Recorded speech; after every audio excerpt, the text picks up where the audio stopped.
Hello there and welcome everyone to this video tutorial series about the Win32 API or the Windows API. So in this tutorial we are going to explore the GUI part of the Windows application programming interface. The language which I'm going to use here is C++, but I'll not use any object-oriented features of the language. So your code will also remain portable to C. So you should have a good knowledge of either of these two languages to begin with this tutorial.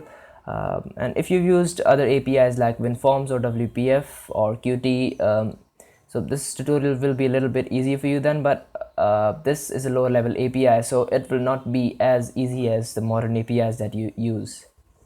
So without wasting any time, we'll just get started here.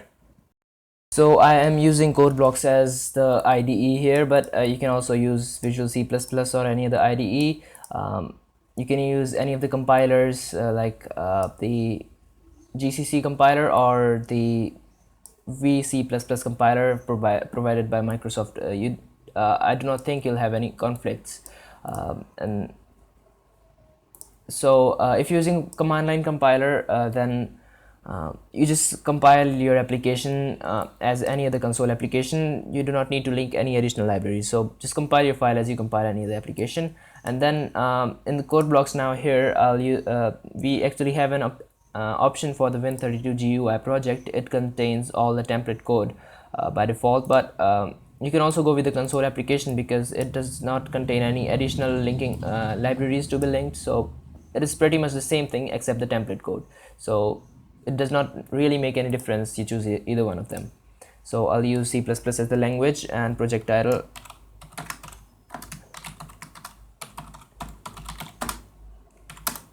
So give a name to my project, and then the source file. I'll erase all the template code which is provided here.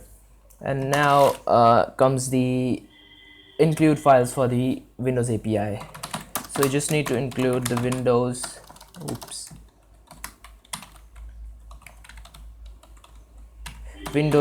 header file. So this contains all of these definitions for the API which we are going to use here. And then we need an entry point for application, which in C++ is typically the main function for any console application, but here for Windows application we have different entry point for application, which is called winmain.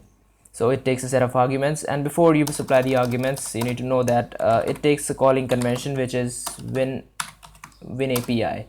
So this is defined as you can check it here, __std call. So this calling convention you need to supply here, because actually if you do not know what a calling convention is, you can look up on Google about it, but I'll tell you that it just tells how the arguments are passed into the function or how the values are returned.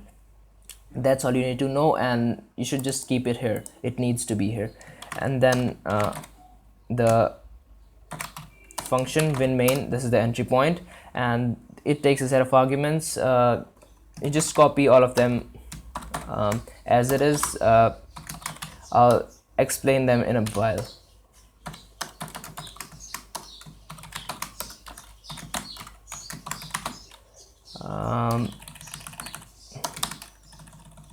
And then is the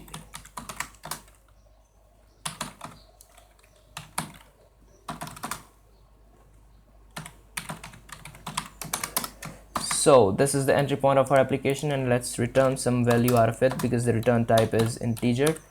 So we have our entry point here. Now we can start defining stuff. So before we start with creating a window, which actually requires a lot of code, we can actually check if we have a working API using the message box function, which displays a message box on the screen with the text we pass into it. So the first argument is the hwnd type definition. It is a type definition. Actually it is the window handler. It is so the window handler of the parent window we need to specify here, but since our message box has no parent window and it is independent, we'll pass a null value into it. Then the next argument is the text, which is of the form lpcstr, which is just array of characters. So we just pass a string here. the text, and the next argument is of the same type, which is the caption of the message box. So my first GUI, and the next argument is the type of the message box. So there are various types of message boxes, one of them being message box underscore OK, or you can always experiment yourself and try other values for this. So we'll just keep MB OK, so the message box of the type OK. So we'll build and run our application and check if we have any errors. We do not have any errors, and there is our first GUI application, which is just a message box which has popped up, and the text and the caption and a single OK button, and this will close the application. So the message box closes and the application terminates. So this is all about the so we do have a working API now, and we can move on with creating window.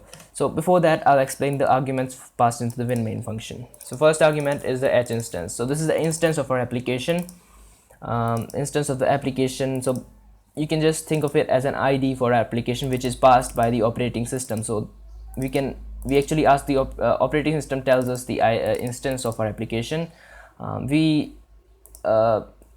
We accept this as an argument because we need to use this while creating windows. We need to pass this instance as the argument, so that like this is the instance of our application. We need to pass it into a window class before we create a window. And so the next variable, the previous instance, we'll just ignore it right now. And then there is this string argument. So lpstr is also a type definition for characters. So this is the command line arguments. These are the arguments passed into the program in the command line. And then there's this ncmd show. It is also takes care of some command line stuff, although we do not need to worry about it right now. This actually takes care is passed in from the command line, and it tells us how the window should be displayed, maximized, minimized, or whatever, but we'll just ignore it here and we'll display a window. How we display the window is on ourselves, and we'll not use this variable anyways. So we'll just move on now with creating a window. So a window is created from a registered window class. So we'll first create a window class that holds the data for the window, and then we'll register the window class, and then we can create multiple windows from that class. So to create a window class, you first need to define the structure window class, and there are various, but the one we're going to use is window class w, which has a w edits, and you can look up on the documentation of the Win32 API to check what other of these are for, but the one we're going to use here is this one. And let's define a variable for this, and actually this is a structure, so we need to assign 0 to all of its elements initially, and now we'll assign some values to all of its elements accordingly. So it has a lot of members, so the ones we need to define here are HBR background. So this defines the background of window, and if you have a look at it, it is of the type HBrush. So any argument we supply here, any value we supply here, we need to cast that to the type HBrush. And so we can supply a color. So the API defines some color constants for the colors. So color of the window, we do have a constant for this here, the default color of the window, so we'll supply this. And then the next thing we need to define is h cursor. So if you do not define this h cursor element of the window class, the window will not have any cursor, and the cursor actually will not be displayed inside the window, so we need to assign something to it. So the function load cursor is used to load some cursor into the application. So the first argument is at instance. We'll just keep it null and we'll ignore this. And the next thing is the cursor name, which is of the type string. So actually it also has some predefined constants for the cursor, so which is idc, and there are various types of cursors now, idc underscore, and you can hand, help, cross, arrow. The one we're going to use here is arrow. This is default cursor, just like this one here. So we're going to use the idc arrow, and the next thing we need to define is the h instance. So I told you we need to supply the h instance value for the instance for our window class. So it was sent by the operating system to us here, so we'll just write it here. So we're done with that h instance, and the next thing will be the class name. So class name is identified using this string, which is assigned to lpsz class name. So if you want to have a look at it, the type of it, it is actually lpsz class name lpcwstr. So this is of the type wchar. So you cannot just pass a string, you need an prefix for the type wchar. So lpz class name. So to cast it into the required type, you use the l prefix. So this is used for the lpcwstr.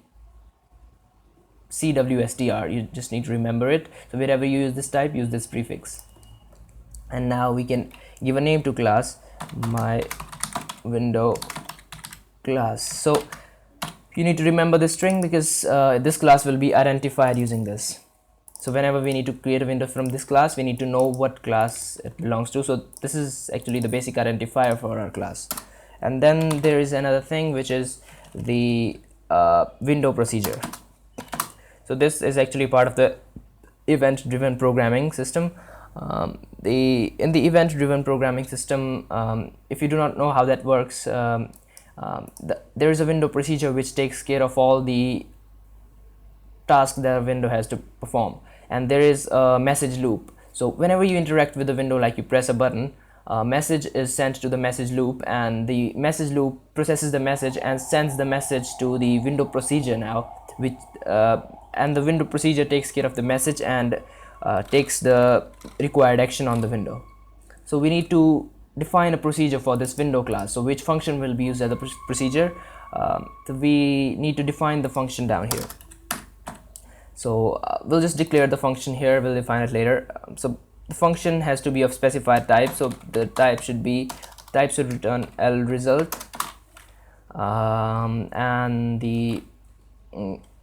you also need a calling convention for this, because the calling convention named callback. So this is actually a callback function. So you need this calling convention just as you need the Win API here, and then you can give any name to it. Window procedure, and it actually should take 4 arguments because this has to be of the specified type lpfn window procedure. So the arguments it takes, you need to remember these: the hwnd, the next is uint. I'll just explain and define these in the function definition, but let's just write them here in the declaration.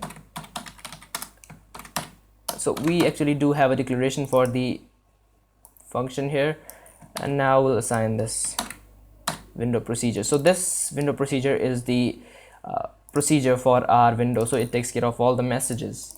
Actually, you need to remember that you do not need to use the braces here. This is wrong because this is a pointer to a function, no braces. And now we can define a function down here.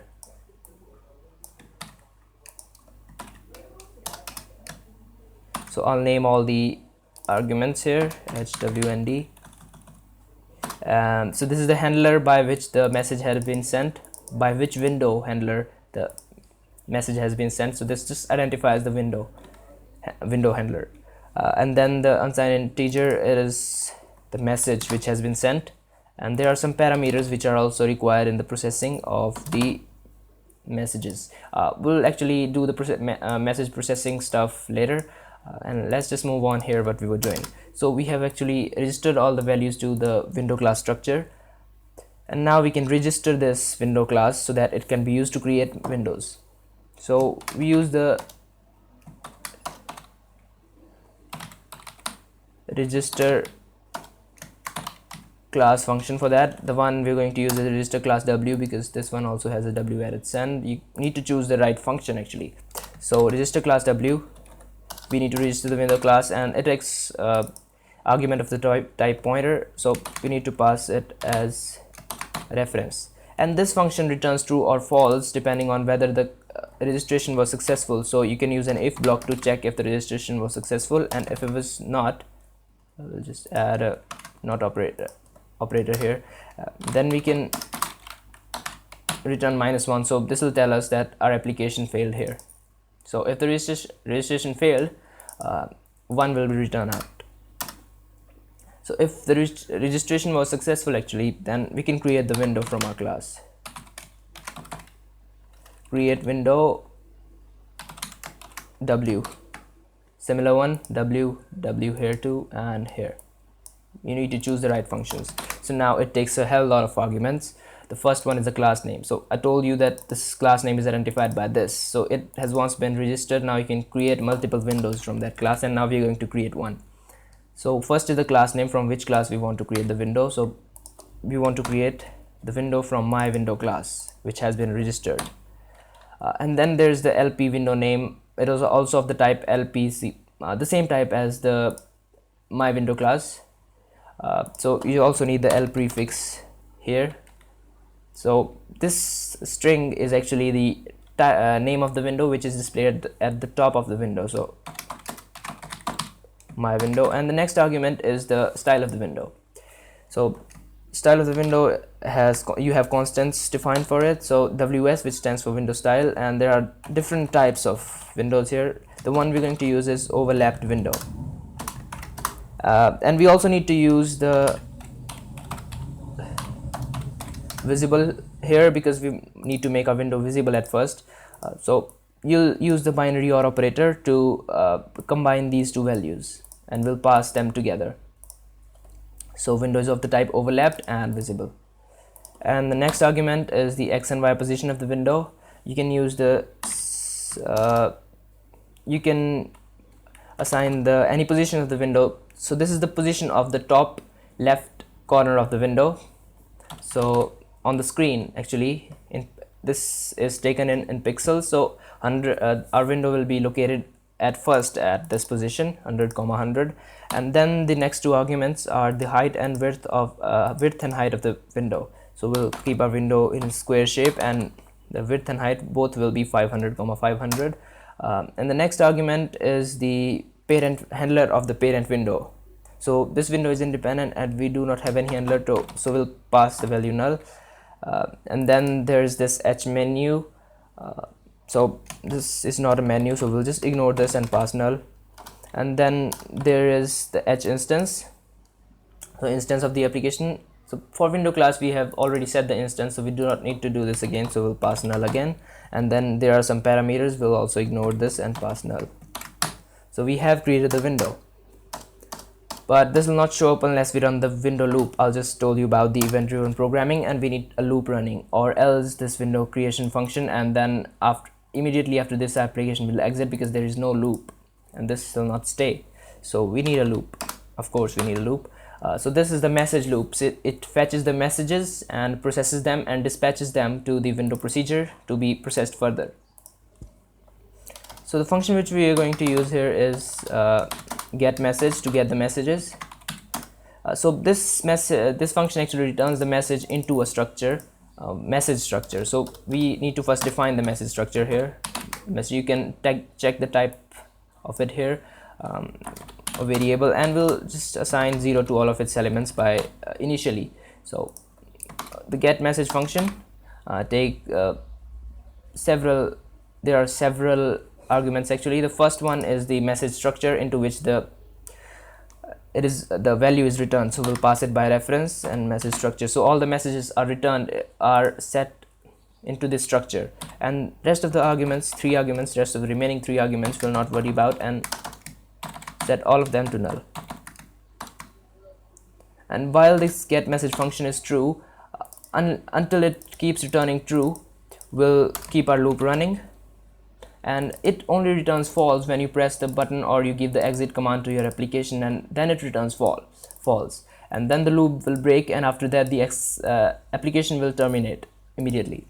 So in the loop we need to translate and then dispatch the message for further processing. So we'll first translate message, and then we'll dispatch this message for processing to the window procedure. So this message is now dispatched to the procedure. So it received the message here, the translated message, and the handler of the window, which window has sent the message, and some parameters which are related to the message, and we use this for further processing. We'll just know about it in the future. So first we need to take care of the message. So we'll switch the message and check its values against different cases. So the message can be of different message can be different things. We have some constants defined here which start with WM, which stand for window message, or something like this. I don't know, there are several messages. So like WM create, or WM destroy, WM quit, or WM command, etc. This is used for button clicks, etc. But the one we're going to use here is destroy. So this message is sent in when you press the cross button on the window. So when this message is sent, you need to tell the application to quit. So you need to do post quit message. So this function, actually what it does, you pass the value of 0 into it. What it does is that it makes the get message function return false. So when this function return false, this loop is broken and the application exits. So this is all the post quit message does. And now we'll break here, and then there should be a default. There are actually a lot of messages which keep coming, and we cannot take care of every single one of them. So the API defines the default function to take care of many of the messages. So we can actually use default case here, and that function which takes care of messages is define window procedure, and the W, we have the type window of type W. We do need to include this, and so this will take care of the rest of the messages which we are not processing here. So we need to pass all the data which was received to the window procedure function. So hwnd, and then there was the message, and then there was parameters.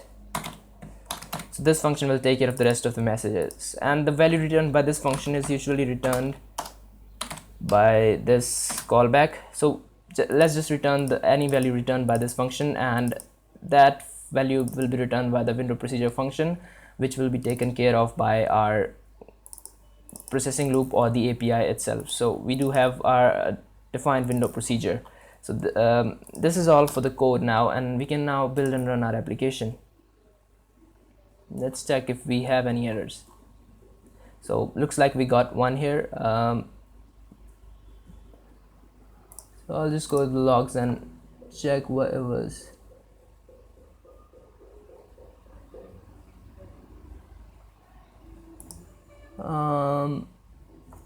It says that I only passed intent. Okay, I missed a comma here, right here. Then we can move on and compile this program, and hope I do not have any more errors. Okay, we got one more. Okay, this extra brace I included here. And now looks like we got another one. Nope. So there it goes. Our program has compiled successfully, and we do have a window on the screen. So the window title which we just set, so this is an empty window, and we can actually resize it. Oops, accidentally closed that. Okay, so we can resize it and do whatever we want with it. Minimize. Okay, so we have defined the message. We have taken care of the message of W and destroy. So whenever you press this button, this window gets closed. So this is all for this video tutorial. We just created a basic window, and in the next tutorial we'll look at menus in the Win32 API, and hopefully in the tutorial after that we'll look at buttons and other stuff. So I'll see you next time.